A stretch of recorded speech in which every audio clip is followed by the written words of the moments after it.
कढ़ी तो सबकी फेवरेट होती है, पर आज जो हम कढ़ी बनाएंगे ना वो छिलके वाले मूंग दाल के साथ बनाएंगे। बहुत ही गजब का टेस्ट आता है और इसे बनाना भी बहुत आसान है। बच्चे हो या बड़े, हर किसी को बहुत पसंद आएगी। तो चलिए से शुरू करते हैं। मैंने यहाँ पे 3/4 कप छिलके वाली मूंग दाल लिया है, जिसे हमें 8 घंटे के लिए या फिर ओवरनाइट पानी भिगोकर रख देना है। 2-3 बार अच्छे से वॉश करने के बाद इसे साफ़ पानी में भिगोइएगा। 8 घंटे बाद ये दाल इस तरीके से अच्छे से फूल जाएगी। दाल को पकाते समय इसी पानी का इस्तेमाल कर लेंगे हम। अब इस सारी दाल को हम कुकर में डाल देंगे। लगभग 1 कप पानी और ऐड कर देंगे। दाल से थोड़ी ऊपर तक पानी रहे। अब इसमें स्वाद अनुसार नमक ऐड करेंगे और 1/4 चम्मच हल्दी पाउडर। इन्हें दाल के साथ अच्छे से मिक्स कर लेंगे और इन्हें मीडियम फ्लेम पर 1 सीटी आने तक पकने देंगे। 1 सीटी में जो दाल है अच्छे से पक जाएगी। चलिए अब आगे प्रोसेस देख लेते हैं। एक खलबट्टे में 7 से 8 लहसुन डाल देंगे, 1 इंच कटा हुआ अदरक और 2 से 3 हरी मिर्च डालकर इन्हें अच्छे से कूट लेंगे। इनसे बहुत ही बढ़िया टेस्ट आता है कढ़ी में, ज़रूर ऐड करिएगा। अगर आप लहसुन नहीं खाते तो स्किप कर सकते हैं।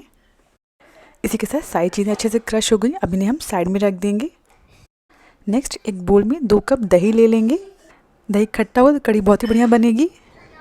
अब इसमें कुछ सिंपल से मसाले ऐड करेंगे। आधा चम्मच हल्दी पाउडर, आधा चम्मच लाल मिर्च पाउडर, आधा चम्मच धनिया पाउडर, आधा चम्मच जीरा पाउडर और 2 टेबलस्पून बेसन ऐड करेंगे। ध्यान रखिएगा बहुत ज़्यादा बेसन नहीं ऐड करना है, 2 चम्मच बहुत है। 1 कप दही के हिसाब से मैंने 1 टेबलस्पून बेसन लिया है। अब एक विस्क की मदद से इन सभी को अच्छे से मिक्स कर लेंगे। ध्यान रखिएगा बहुत ज़्यादा मसाले भी नहीं ऐड करिएगा, बस बेसिक मसाले ऐड करिएगा और थोड़ी मात्रा में ऐड करिएगा। कम मसाले ऐड करेंगे ना तो कढ़ी में टेस्ट बहुत अच्छा आता है। सारी चीज़ें अच्छे से मिक्स हो गई। दही बेसन का घोल बिल्कुल रेडी है। चलिए फटाफट से कढ़ी बना लेते हैं। गैस पर मीडियम फ्लेम पर कढ़ाई रख देंगे और इसमें 2 चम्मच ऑयल ऐड करेंगे। जब ऑयल गर्म हो जाएगा तो इसमें आधा चम्मच पचफोरन ऐड करेंगे। ये ना हो तो उसकी जगह आप सिंपली जीरा, राई और मेथी दाना ऐड कर दीजिएगा। साथ ही में क्रश किया हुआ अदरक, लहसुन, मिर्च भी ऐड कर देंगे। इन्हें हम 15 से 20 सेकंड के लिए हल्का सा भून लेंगे। ध्यान रखिएगा इन्हें ब्राउन नहीं करना है, बस इनका कच्चापन ख़त्म हो जाए। नेक्स्ट इसमें 2 सूखी लाल मिर्च और 10 से 12 कड़ी पत्ता ऐड करेंगे। इन्हें हम बाकी चीज़ों के साथ हल्का सा भून लेंगे। बस 10 से 15 सेकंड के लिए भुनिएगा। नेक्स्ट एक बोल में आधा चम्मच हल्दी ले लेंगे और इसमें थोड़ा सा पानी ऐड करके अच्छे से मिक्स कर लेंगे। इस तरीके से हल्दी ऐड करेंगे तो हल्दी जलेगी भी नहीं और कढ़ी में कलर बहुत अच्छा आ जाएगा। पानी और हल्दी अच्छे से मिक्स हो गया है। अब इसे हम कढ़ाई में डाल देंगे। सेम बोल में थोड़ा सा पानी और ऐड करके कढ़ाई में डाल देंगे। फटाफट से मिक्स कर लेंगे और एक उबाल आने तक इन्हें हम पकने देंगे। जैसे इसमें हल्का उबाल आ जाएगा तुरंत जो हमने मिक्सचर बनाया दही वाला ना उसे ऐड कर देंगे। गैस की फ्लेम को लो कर दीजिएगा। सेम दही की बोल में थोड़ा सा और पानी ऐड करके अच्छे से मिक्स कर लेंगे और कढ़ाई में डाल देंगे। अब एक विस्क की मदद से इन्हें अच्छे से मिक्स कर लेंगे। गैस की फ्लेम को वापस से मीडियम कर दीजिएगा और इसे तब तक विस्क करते रहिए जब तक इसमें उबाल ना आ जाए। और इसी के साथ इसमें उबाल आ गया। आप देख सकते हैं कढ़ी में कलर भी बहुत बढ़िया आ गया है। अब इसको लगातार नहीं चलाना है। इस स्टेज पर इसमें जो हमने मूंग दाल उबाल कर रखी थी ना उसे ऐड कर देंगे। इन्हें अच्छे से मिक्स कर लेंगे। अब गैस की फ्लेम को लो कर दीजिएगा। एक बात का ध्यान रखिएगा, जब आप पहली बार दही को ऐड करेंगे तो उसमें पानी कम ऐड करिएगा। मूंग दाल ऐड करने के बाद अगर ज़रूरत लगे तो इसमें गर्म पानी ऐड कर लीजिएगा। मूंग दाल को पानी के साथ ही ऐड करेंगे। तो मुझे ज़रूरत नहीं लग रही है तो मैं पानी नहीं ऐड कर रही हूँ। अगर आपको ज़रूरत लगी तो अपने हिसाब से आप गर्म पानी ऐड कर लीजिएगा। अब इसे हम ढककर 15 से 20 मिनट के लिए लो फ्लेम पर पकने देंगे। बीच बीच में कम कम गैप पे जो चलाते रहिएगा। इसे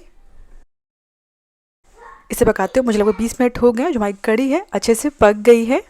ध्यान रखिएगा बीच में ज़रूर चलाते रहिएगा वरना जो दाल है ना तले पे चिपक जाएगी और जल सकती है। सो हमारी कढ़ी ऑलमोस्ट रेडी है। लास्ट में हम क्या करें, इसमें तड़का दे देंगे। फिलहाल गैस को बंद कर देंगे। चलिए फटाफट से तड़का बना लेते हैं। एक तड़का पैन में 2 चम्मच घी डाल देंगे। घी लीजिएगा, बहुत अच्छा टेस्ट आएगा कढ़ी में। इसे हम हल्का गर्म कर लेंगे। जब घी गर्म हो जाएगा तो इसमें आधा चम्मच हींग ऐड करेंगे। ये मार्केट वाली हींग है, इतनी स्ट्रांग नहीं होती इसलिए मैं थोड़ा ज़्यादा ले रही हूँ। इसे घी के साथ अच्छे से मिक्स कर लेंगे। 1 चम्मच कश्मीरी लाल मिर्च पाउडर ऐड करेंगे। गैस को बंद कर देंगे और अच्छे से मिक्स कर लेंगे तड़के के साथ। फटाफट से मिक्स करिए ताकि जो मिर्च है ना वो जले ना। और जैसे ही अच्छे से मिक्स हो जाएगा तुरंत इसे हम कढ़ी के ऊपर डाल देंगे। तुरंत ढक्कन लगा दीजिएगा ताकि कढ़ी में बहुत ही बढ़िया स्मेल आ जाए। 2 मिनट ढकने के बाद अब इस तड़के को कढ़ी के साथ अच्छे से मिक्स कर लेंगे। तड़का ज़रूर ऐड करिएगा, बहुत ही बढ़िया टेस्ट आ जाएगा कढ़ी में। एक बार इसे कढ़ी बनाकर देखिएगा, आपको बहुत पसंद आएगी। प्लस हमने इसमें मूंग दाल ऐड किया है तो हाई इन प्रोटीन भी हो जाता है ये। लास्ट में इसमें बारीक कटी धनिया की पत्ती ऐड करेंगे। तड़का ऐड करने से पहले इसमें नमक भी ऐड कर दीजिएगा। ध्यान रखिएगा, मूंग दाल में भी हमने नमक ऐड किया था पकाते समय, तो इस हिसाब से नमक ऐड करिएगा। और इसी के साथ हमारी बहुत ही टेस्टी मूंग दाल कढ़ी बिल्कुल रेडी है। अगर आपने जो दही लिया है बहुत ज़्यादा खट्टा नहीं है तो लास्ट में अमचूर पाउडर ऐड कर दीजिएगा कढ़ी में। इसे गर्मा गर्म चावलों के साथ सर्व करिएगा, बहुत ही लाजवाब लगती है ये। एक बार इस रेसिपी को ज़रूर ट्राई करें, बच्चों या बड़े हर किसी को बहुत पसंद आएगा। अगर आपको आज की रेसिपी पसंद आई हो तो प्लीज़ मेरे चैनल को सब्सक्राइब करना ना भूलें।